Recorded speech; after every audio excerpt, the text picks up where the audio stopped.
Welcome to Defy These Times, a podcast dedicated to the easy task of tackling the 21st century. It is a project born out of my conviction that doing so requires an interdisciplinary and intersectional approach to understanding our complex world.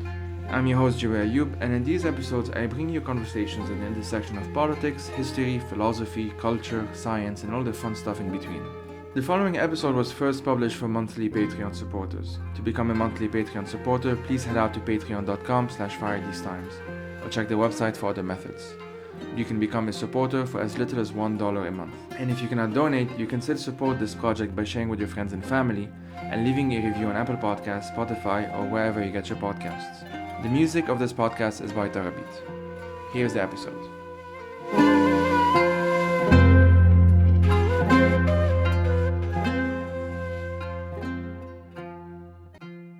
So this is a conversation with Camila Nobrega and Joana Varon.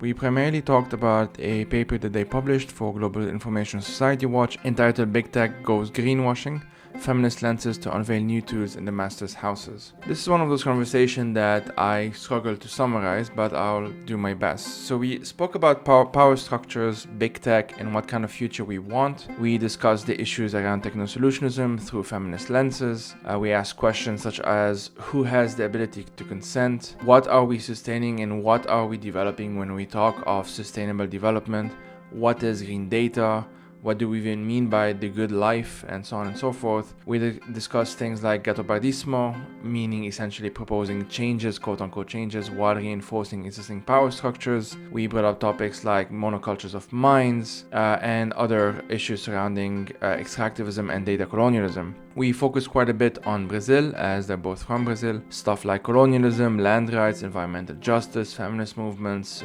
activists at risk, the far right, obviously Bolsonaro's regime, and so on and so forth. As I said, this is one of those conversations that is about many things at once, and as usual, I would love to hear from you. If you have any comments, feedback, criticism, what have you, please feel free to reach out either by email or on Patreon. So that's it from me, folks. Thank you for listening, and take care. I'm Camila Nobrega. I'm from Brazil, from Rio de Janeiro more specifically, and I'm currently based in Berlin. I'm a journalist working with topics related to the so-called environment for, I think, more than 15 years now, and basically fostering feminist lenses with the idea of unveil power relations behind conflicts involving human and non-human. More specifically, the case of mega projects such as hydropower dams that affect our bodies and territories. And so I'm creating the project Beyond the Green right now. There will be a website soon. And currently I'm a PhD candidate at the Free University of Berlin in the Department of Political Science, in the Gender Division. Hi, hello everyone. I'm Joana Varon. I'm executive directress and founded Coding Rights, which is an organization working to expose and trying to redress some power imbalances that are embedded into technologies or in the deployment of technologies. For that, we use also feminist lenses to discuss technology and human rights. I'm also fellow at the Carr Center for Human Rights Policies at the Harvard Kennedy School. So I work on have some foot on academia, but mostly focused on applied research for activism and policy change in the field of tech, feminism, and human rights. Well, thank you both for chatting with me today. We'll be primarily discussing a paper that you co-wrote for the Global Information Society Watch. And I'll just read the title, Big Tech Grows Greenwashing, Feminist Lenses to Unveil New Tools in the Masters' Houses. So let's just start with some presentation, if that's okay. Just talk to us a bit about the piece, what is it about, what are its main arguments? Well, okay, I can start.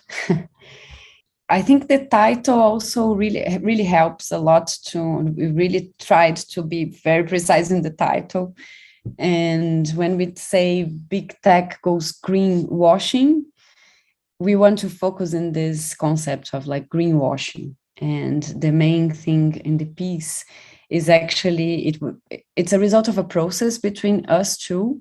And basically we are focusing on some gaps that we see both in the debates, the debates on not just the debates, but the processes and decision-making processes related to the deployment of technologies and around the environment. So speaking from my side, and I think then Joana can jump with more in depth the part of technology discussion.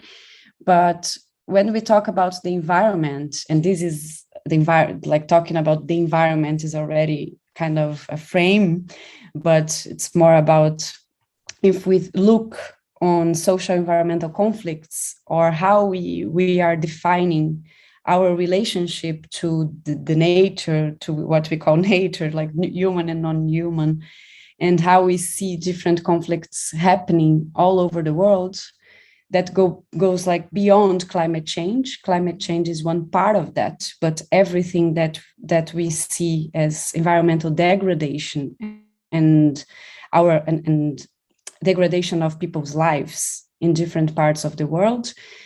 So when we talk about it, when we see international like governance bodies as the conference of the parties, that's happening also next month again in Glasgow, the COP26. So these spaces, they focus more on very specific parts of environmental degradation. And there is an hegemonic narrative describing how we can, for example, compensate the degradation, how we can compensate environmental crimes, that the fact that we have rivers disappearing, forests disappearing, social groups disappearing, whole territories, livelihoods, and through like different kinds of compensation. Like planting trees is one of the favorite things, but very like kind of sexy, easy ways of finding a solution for the environment. And at the same time, even in groups that are more critic, that have a critic on that, so that want to discuss, no, we want to talk about social environmental conflicts, we want to see what's behind. So what kind of structures, power structures are behind that? Who are the ones that have power deciding that? Who are the ones sitting in the position of telling what kind of future we want to have, what kind of present and what kind of past we recognize? Even in these groups and in groups that talk about environmental justice, that is the main thing. There is a kind of excitement about technologies, because technologies are seen like it can help us, to, for example, track some things that are happening in the territory. So maybe using more drones, or maybe having the internet everywhere, which is a human right, but how it's coming, and so on. So there is a kind of celebration of tech without having a critique or a more critical lenses. And then ideas of technosolutionism, they also become or are becoming quite popular among people discussing environmental justice. So talking about the environmental debates, this was one part of the lack. And I think now Joana can talk about the other part and how we framed together. Yeah, I think it's like when you talk about tech, who's tech, who's profiting for that tech? What is it actually a solution? The tech industries use that term, solution, and it's like a magic solution using tech. And we know the problems are more complex and the solution is multi-layered. So it's not a technology that's going to solve social environmental conflicts and not even climate change. So I think the article is trying to bring to a critical view to both narratives, the green economy narratives and the technosolutionist narratives. And for doing that, we are trying to merge a gap between the fields of digital rights, the field of social environmental justice. I think the field of digital rights, in which I've been immersed for more than decades now, is starting to discuss climate change, not social environmental conflicts, is already under this framework of climate change that is important to discuss, but we need to see the bigger picture, and is likely to enter the debate only discussing carbon emissions. And that's exactly the framing that the tech companies are using to enter the debate and position themselves as the problem solvers, as the ones bringing the solutions, not only for that field, but also for across fields, like working with companies and profiting a lot for that. So we saw that in the last years, they were making a lot of promises to reduce emissions and entering that narrative, with technosolutionist narratives also promising solutions for other, for the whole planet, for other economic fields. And we need to have a critical view on that. Aren't we only, if we fall for those narratives, we are just empowering those same monopolies that are causing the problem in which we are immersed with. So bringing that critical view on green economy to digital rights movements, bringing the critical view on technosolutionism to social environmental justice movements, I think was also behind on the goals of the article. Yeah, thanks a lot for that. I recently had Piña on, and we discussed the paper that she wrote for the Global Information Society Watch on the ecological paradox of digital economies. And in some sense, the theme is related, although I feel we can get even deeper on some of the arguments we got into there.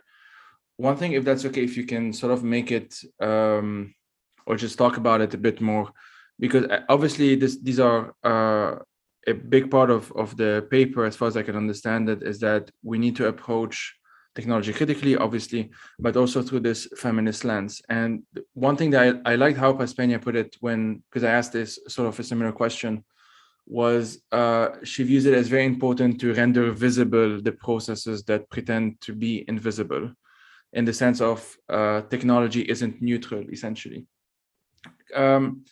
Can you sort of talk about this? Because I like some of the people that you use, the concept of Gatopardismo by the Aymara decolonial thinker, Silvia Cusicanqui. So can you kind of bring that up a bit more, if that's okay? So Paz, I work a lot with Paz, and we are developing a project called Not My AI, which is exactly thinking about a feminist framework to question AI projects that are being implemented by the public sector. And so going beyond just the human rights lenses and have that analysis of power dynamics. And I think, this vision, I think it permeates many of the things that she writes, I write, and so on. And one of the writings that we had was also, and it connects with your question, was a discussion around consent and power. Consent to the terms of services, the privacy policies, to use tech services, and how this consent is empty of meaning because we are just clicking in a agree button without reading those terms and those privacy policies. And it's like one moment and the consent is forever, and they can even change the terms and you have already consented. So the debate there was like, who has the ability to consent? Who has the ability to say no? If you don't have the ability to say no, and that's a term from Sarah Ahmed, you are actually not consenting. So transposing those thoughts to our article here and to the debate on climate change, on social environmental justice, again, what Camila was saying in the beginning, who has the power to decide those solutions, to decide what is the solution, you know, and to push a particular solution that is actually just maintaining the status quo. And that's the concept of Gatopardismo that Silvia Cusicanqui uses. Is not her concept, but she brings that concept to her context on discussing how governments respond to the needs of indigenous communities. And she says that is proposing changes so that everything remains the same. So those changes are not modifying power structures. Those changes on carbon emissions are necessary, but if they're used just for greenwashing, it's just make up in a bigger problem, which is restructuring or changing the political economic model that humanity has taken. Is rethinking capitalism, is rethinking ways of doing things. But what we see is, and I think Camila can speak better about this, is what we see from those big tech companies is this proposition for a monoculture around technology, a Silicon Valley culture around technology. And while what we need is like a diverse model, an alternative model. And I'll pass it to Camila because I talked a lot already.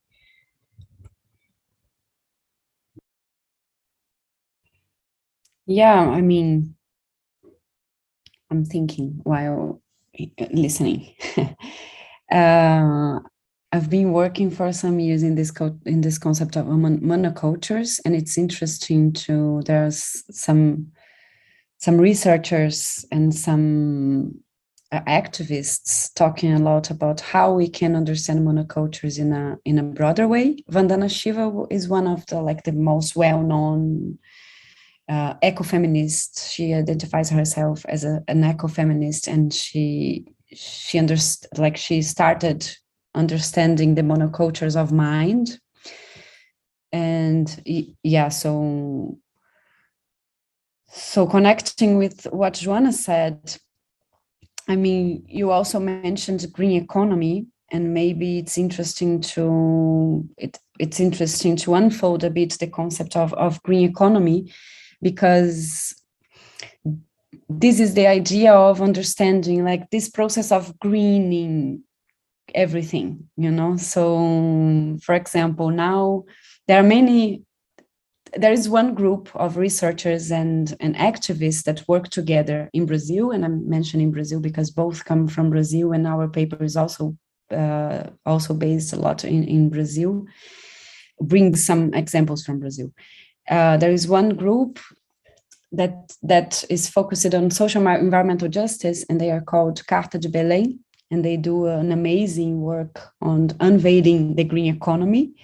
And they understand the green economy more or less as a way of like different names that came, this proliferation of names for things with the with the aim of just, continuing the reproduction by capitalism, like different forms of accumulation, different forms of doing just the same, not changing any kind of structure.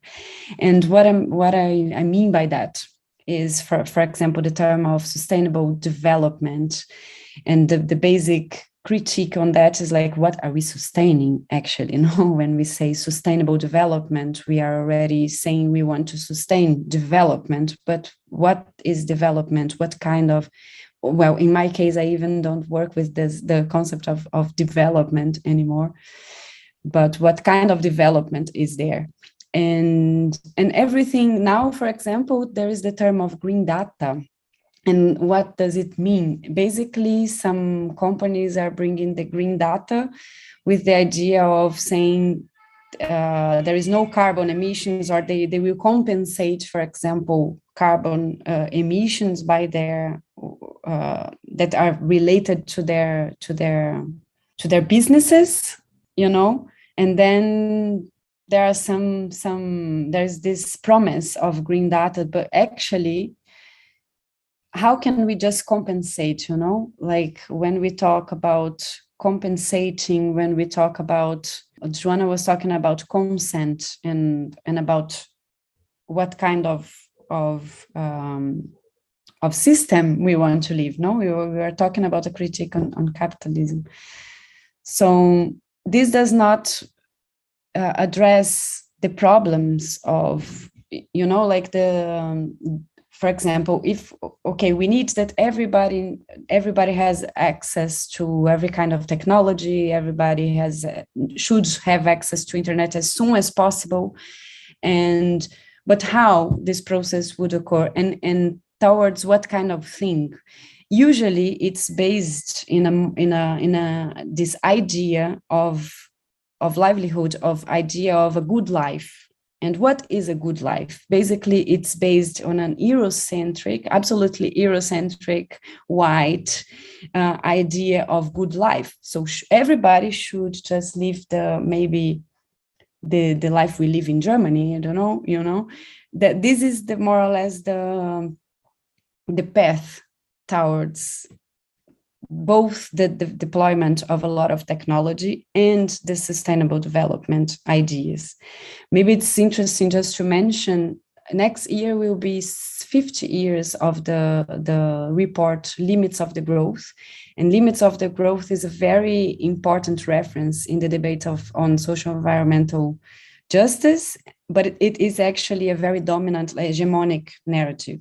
It was made by Club of Rome, and basically a group of researchers, but a lot of people coming from industry sectors. And since then, in 1972, they were trying to figure out how we could just keep development, just keep the path going, and how technology could help, like the environment, not help us not to have big catastrophes, help us still live in this planet, but not changing structures. Basically, the idea was already this good life, that everybody should have a kind of pattern of livelihood. And of course, we both agree on basic human rights. We both agree on that, on some patterns, but at the same time, there are many, we live in a very diverse world, but actually most of the people, the majority of the world do not have space to really decide what to happen. And in the majority of the world, livelihoods are actually disappearing. So ways of dealing with non-human spectrum and ways of social organization, ways of farming, all of these are disappearing. Ways of having assemblies, means of communication, even all of that are disappearing.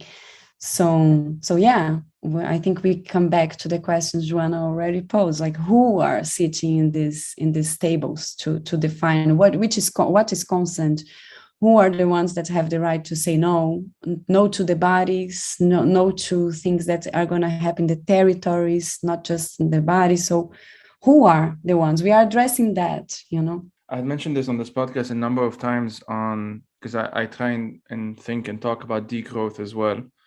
And as it happens, earlier this year, the European Environment Agency, which is the body that advises the EU on everything related to the environment, which the EU usually ignores, even they basically said that the title was Growth Without Economic Growth. And I had an entire conversation just yesterday, actually, with two experts. I think it's going to be the episode that comes out before this one, Yefim and Julia, on the absurdity of a concept like growth without economic growth, and how there is an obsession with even when the actual European Environment Agency, using the data that it has at hand, acknowledges that basically economic growth cannot continue the way it's been continuing because of A, B, C, D, all of the data that they have. They still need to include growth in the title because of how, the politics around that term works. And one of the reasons I wanted to have you two on it as well, in addition to everything that you've already said, is if it's okay to bring in a bit more the Brazilian example, which is a huge example. I know obviously we won't do it justice, but I haven't really done much on Brazil yet. I will at some point once I feel a bit more confident and, did more research and so on. But a lot has happened in Brazil in the past few years alone. It tends to be underreported in the Anglophone world, I think it's fair to say. What can you tell us about your own research, your own experience to a primarily non-Brazilian audience that you feel would be useful for them to know, if that makes sense? Because then my idea is that everything you mentioned, I'm going to write them down in the description and the blog post, and people who want to do more research can start doing that, at least as a start.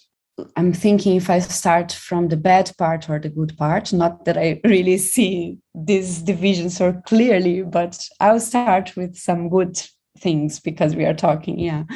I mean, Brazil is one of the most diverse countries in the world. For that, usually people start talking about biodiversity, For example, a very concrete thing, I came to Germany and I remember the first time I was going to talk about Brazil, and the person that invites me to a room just before entering the big room with a big audience and said, it's fine. Did you bring some pictures about pictures of the forest? Because people, they just want to see the forest. And then I just went to another room and I got all the photos I had from forest, because I was like, okay, I can't, it's very hard to deal with European audiences being a Latin American woman. But what I want to say with that is that I'm not just talking about biodiversity in terms of species and non-human. I'm talking basically about a lot of people that are taking care, like since before the colonization of Brazil, are not just taking care, but living in different ways. So we are talking about a territory which was colonized, and this structures a lot our society in many terms, but which is it's still a home for many ways of living, like traditional communities. A lot of traditional communities live in Brazil, but not just that. In different regions, we just have many ways on this relationship between people and nature, just to be more simple on that. So this is Brazil, and there's a lot of social movements are also very strong in Brazil, and I think this is also important to mention. Social environmental justice movements are huge, and Brazil has also one of the biggest movements of landless people, which tells a lot, because land rights are the base.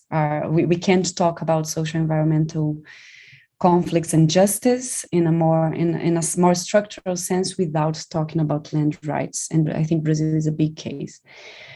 okay, so this is one part, and feminist movements are also like huge in Brazil and very diverse, and in all Latin America. That's why we don't talk about feminist, or feminism. It's really about feminisms. And yeah, on the other hand, then I have to mention the more difficult part. I mean, Brazil is also one of the main battlefields of environmental conflicts. We mentioned the Atlas de Conflitos Socio-Territoriais Pan-Amazônico. The data on that are to 2018. Probably now they're going to be more recent data, but they registered almost 1,000 cases, 995, just in the Amazon region. And the Amazon is the most popular region. Everybody talks about the Amazon, the lungs of the world, and so on. But we have different kinds of biomes in Brazil. And so the battlefields are also big in Cerrado, and in other regions. And at the same time, because we live in such a huge diversity, in such a huge alive, environment, we also have many people like environment, human rights defenders that are at risk. So this is the second part. There are a lot of people trying to denounce, trying to engage in the political debate, trying to point the finger to like corporations, for example, that are making a mess, and also the government and so on. And those people have their life threatened, different kinds of persecutions and so on.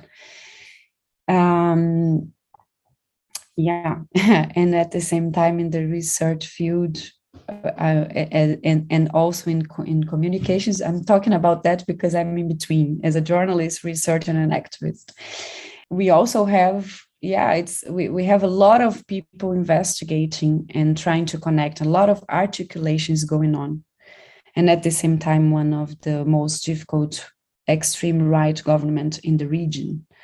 So this is, I'll stop here because I already talked a lot, so Joana can jump in, but it's kind of a very complex and fruitful territory, what we are talking about. Thanks. Before quickly, the reason why I'm also asking is because from my vantage point, as I mostly consume Anglophone media, I'm Spanish and French a bit as well, but it's kind of the same problem as far as I can tell.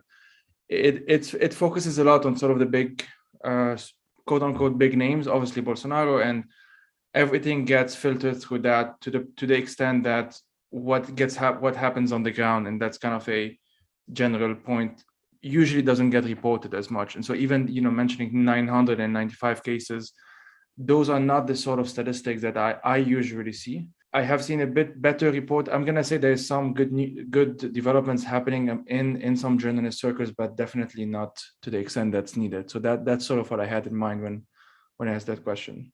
Sorry, Joana. So just before I pass to Joana, because then she can really dive into it.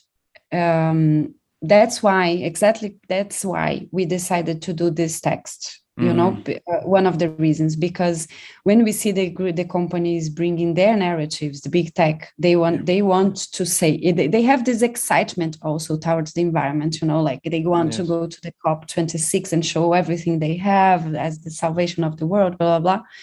They really want to show. And at the same time, so if you see the environmental reports that they show, you won't find this kind of data. That's why we were looking for the conflict minerals report. These reports you never see someone mentioning in one of their talks. It's really not very launched. It's not very well addressed. That's why we did that, and we went through the cases in Brazil, the case of the Piña mining, for example, that we know that there is a lot still to be investigated, to be researched, to broaden the thing. But we started making this connection on environmental, social environmental conflicts that are registered. And so where do these companies, what kind of, like, what's part of their chains of production, you know, and what kind of minerals, so we can really make the connections better from, and to show it's not just a virtual thing. Like the technology is something very structural and very concrete. And then for sure, Joana can talk a lot about it. Yeah, today I woke up and I checked the news, and there was this report published at Communications, Earth and Environment, which is a publication from the group of Nature magazine. And it was released today, stressing this process of savanization of the Amazon. Is it proper English? So Amazon turning into a savanna. Into a savanna, yeah. And stressing that process that's already ongoing is gonna lead to 6 million people living in a extreme thermic risk that presents a risk to health problems. You know? And then one of the things that I highlighted from the article was the researchers saying, when you are under 40 degrees Celsius in the shadow, when it's 40 degrees Celsius in the shadow, where do you go? Where are you going to hide? It's not 40 degrees Celsius under the sun. And that's a result of carbon emissions, but also of deforestation, but also a result of mining, a result of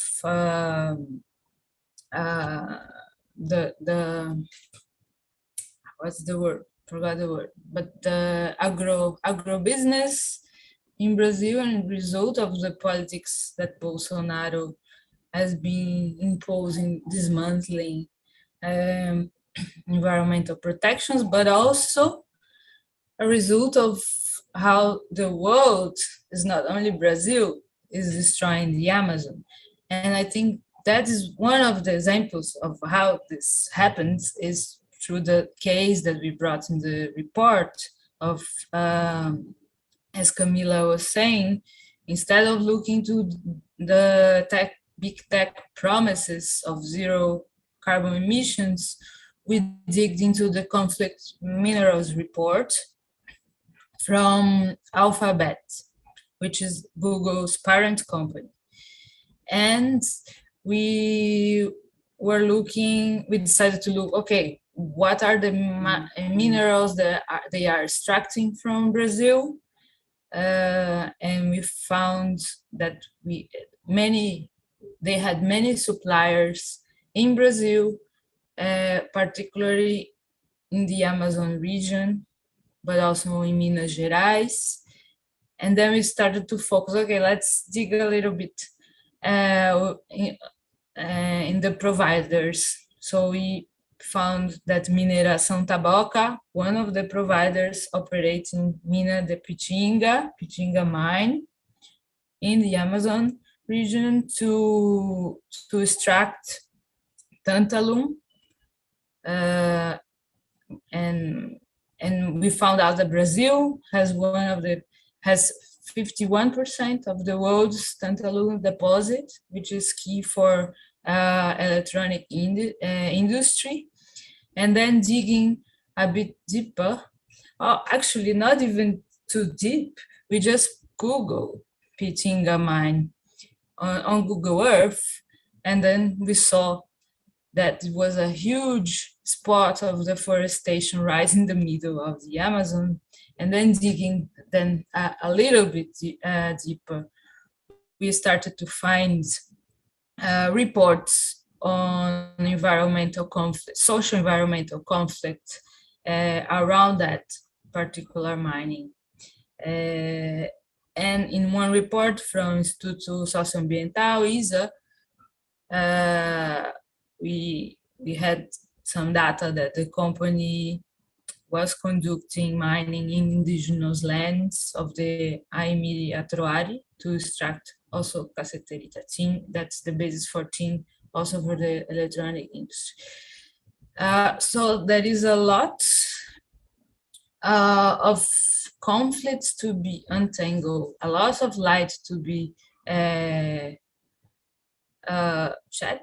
in the whole production chain that is not only focused on carbon emissions, but focusing on not only the circular economy, but focusing on, again, whose lives are being destroyed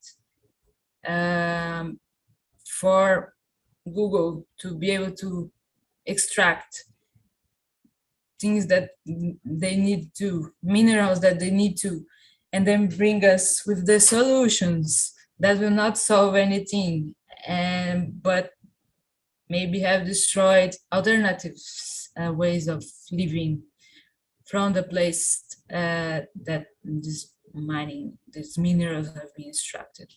So the report was an attempt to point to the whole picture with that example.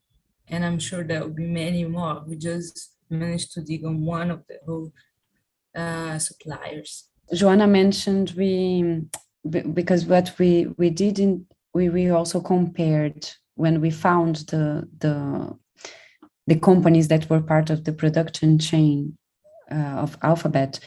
We then compared with there are some data kind of mapping efforts that are quite recent on the effort on mapping social environmental conflicts.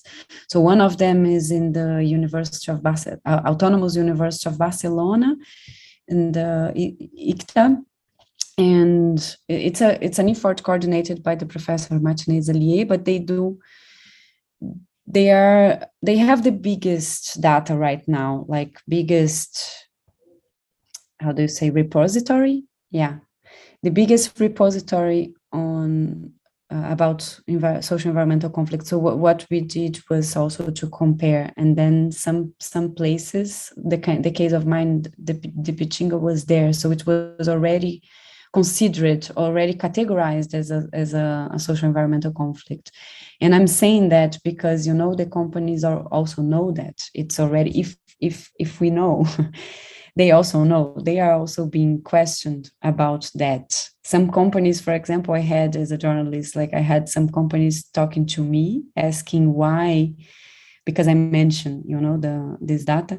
So why, what does it mean to be an environmental conflict that they are trying to deal with that? I had that from a mining company, for example, but they do not speak loud about it. It's not in the public debate. What we are trying is to push it, that our aims that people can use as a lens, but to push this debate, not just what the companies want to talk about, what's green, but what's behind, as Joana already said. One thing that, the last section of the paper, you call it from extractivism to data colonialism, and then you say AI will not save the world. For those who don't know, how would you explain what data colonialism is? Is the example of Google basically? I mean, you can use that as an example maybe, and what, as a linked question, what would a decolonial approach look like to data, if that makes sense? The examples that we just mentioned are about data. And of course, we want data. We want more data about social environmental conflicts that are happening throughout the whole production chain. We want that data to be out in the open, not first be digging. It was very interesting that report on conflict miners was in a session of a website for investors, not in a session for consumers. So of course we want data. We want data that expose power relations, that expose who is vulnerabilized by those big companies' practices. But what we have on the big data narrative, AI narratives, AI will solve the world narratives, are data as a tool for concentrating even more power. So tech companies were collecting a lot of data about us, about our bodies, about our minds, and now they are shifting or expanding the business models to collect. Not now, it's been happening, we have Google Maps all over, but to connect even more data about territories, and that will give them more power, more monopolies.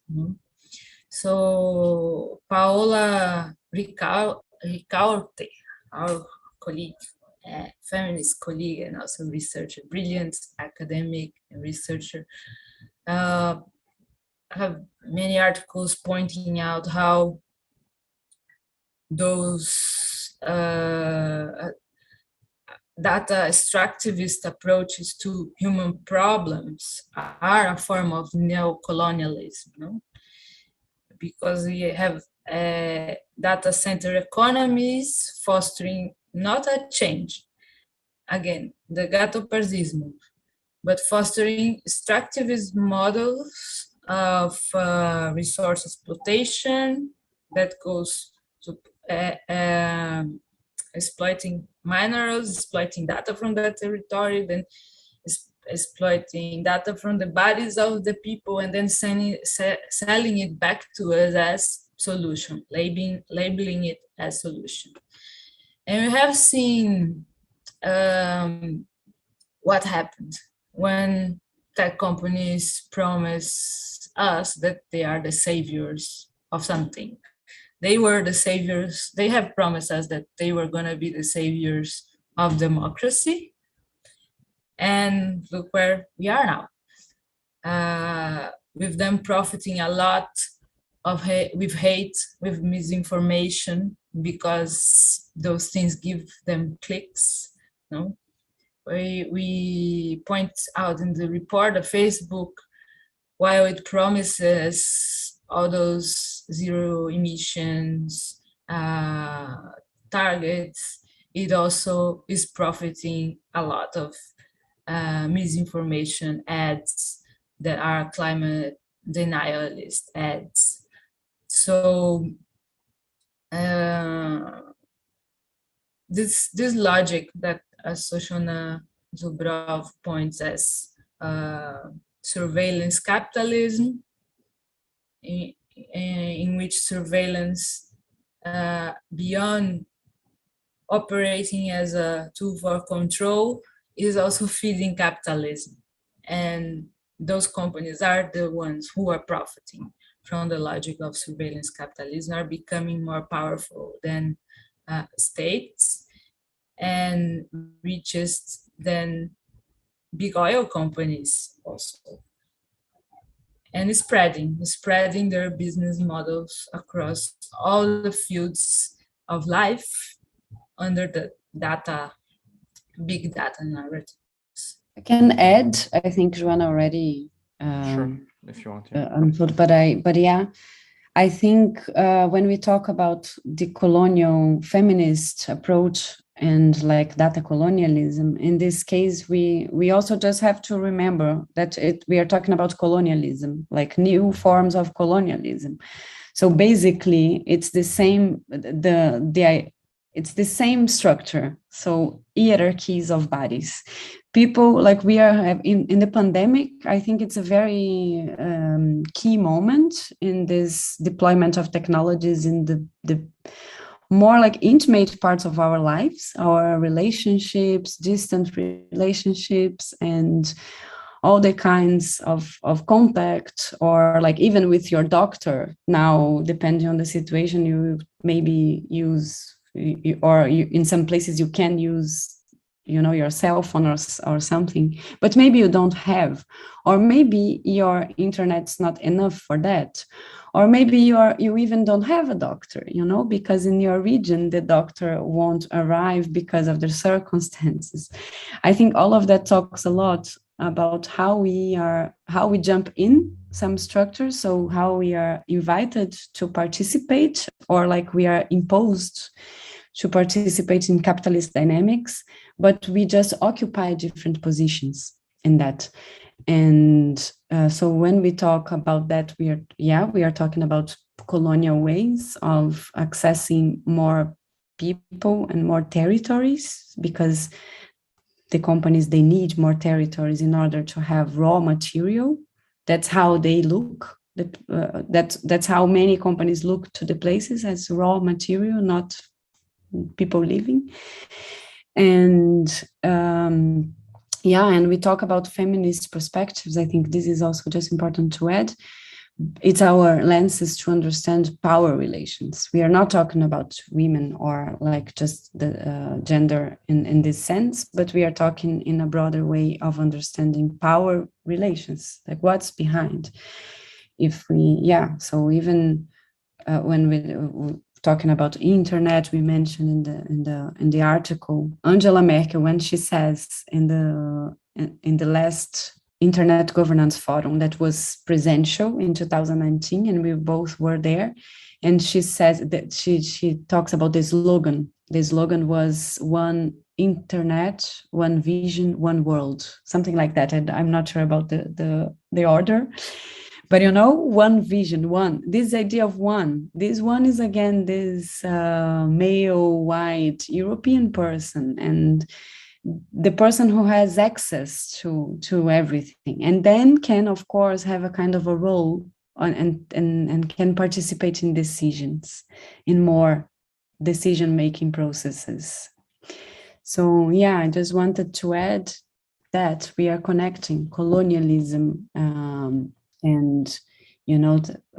unveiling colonialism, technosolutionisms, and green economies. One is so boring if it's just one. Yeah, it's very simplistic. Well, I know you have to go soon, so I guess what we can do is just the book section, in which I just ask you sort of like to wrap up. And obviously, if you want to add certain thoughts, feel free to do it as you want. What are 3 books that you would recommend? Or I should say also, like, some people have recommended music or movies, basically anything. And to listeners, and why, if you can talk about them a bit. I recommend a book that I'm reading. Can I recommend? It's in Portuguese. I don't know if... Yeah, you can, of course. It's called The Extinction of the Bees, and it's by Natalia Borges Polesso. It just won the Jabuti Prize, which is a prize in literature here in Brazil. And it says it's a deep dive into solitude, a brutal history about a woman, a cat, and a world in collapse. And it shows actually how one is boring and solitude can be sad.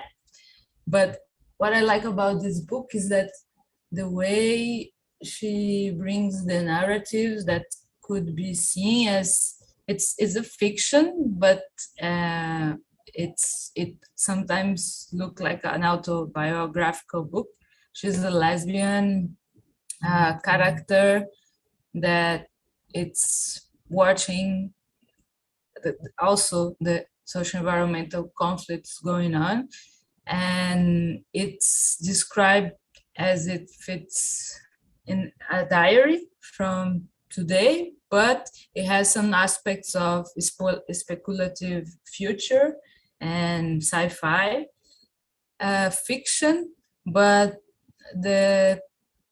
it's a sci-fi that's not so far in the future, and it sounds very realistic, and reading to her is like listening to a friend talking, and it intertwines a lot of crises that human beings are passing through with this context of pandemic, solitude, social environmental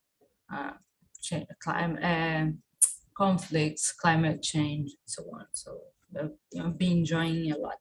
Amazing, thanks. I hope they translate it into English at some point, or I can read Spanish, maybe in Spanish one day. Maybe she got the prize and she's becoming a bit famous. Maybe that would be a translation. Okay. Well, Camila, I don't know if you want to recommend anything. I'm gonna recommend what comes to my mind because I didn't think a lot before. But I mean, we mentioned Silvia Cusicanqui in one text from her, but she has a book called Mundo posible. I don't know if there is an English translation, but like for Spanish and Portuguese readers, I know that there is, like listeners. Yeah, it comes to my mind also. Let's see, many things. I think it's also good. Okay, one choreographer, a dance piece from Amanda Piña. She's amazing. She also talks about amazing stuff like there are videos and so on. So it's a nice choreographer that talks about mining processes, and she's addressing her own territory in the Andes in Latin America that is impacted by Anglo-American. It's a mining company, a huge one, doing a lot of mess in many territories. Yeah, and I think it's good to follow social movements. I mean, I invite also people to maybe to know a bit about, I'm part of a collective called Intervozes in Brazil. We address democratization of communication, but also in connection with environmental struggles, social environmental struggles.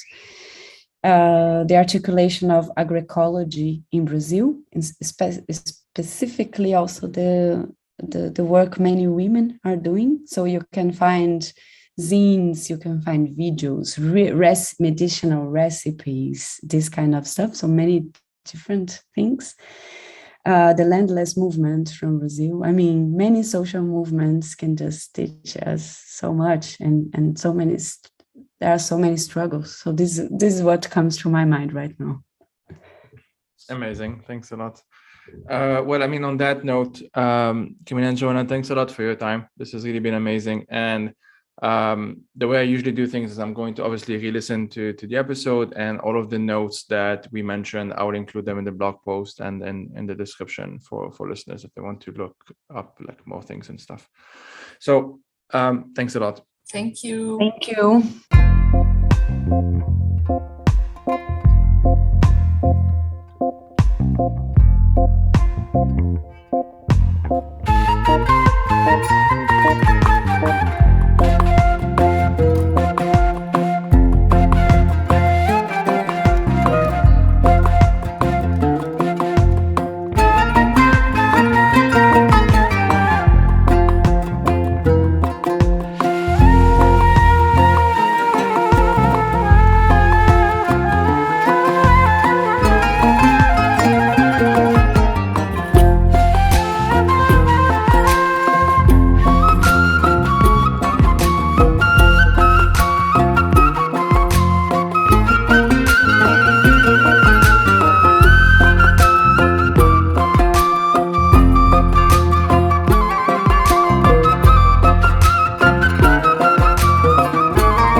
Fire These Times is made possible by supporters on Patreon. If you'd like to support through a monthly donation, you can head out to patreon.com/firethesetimes.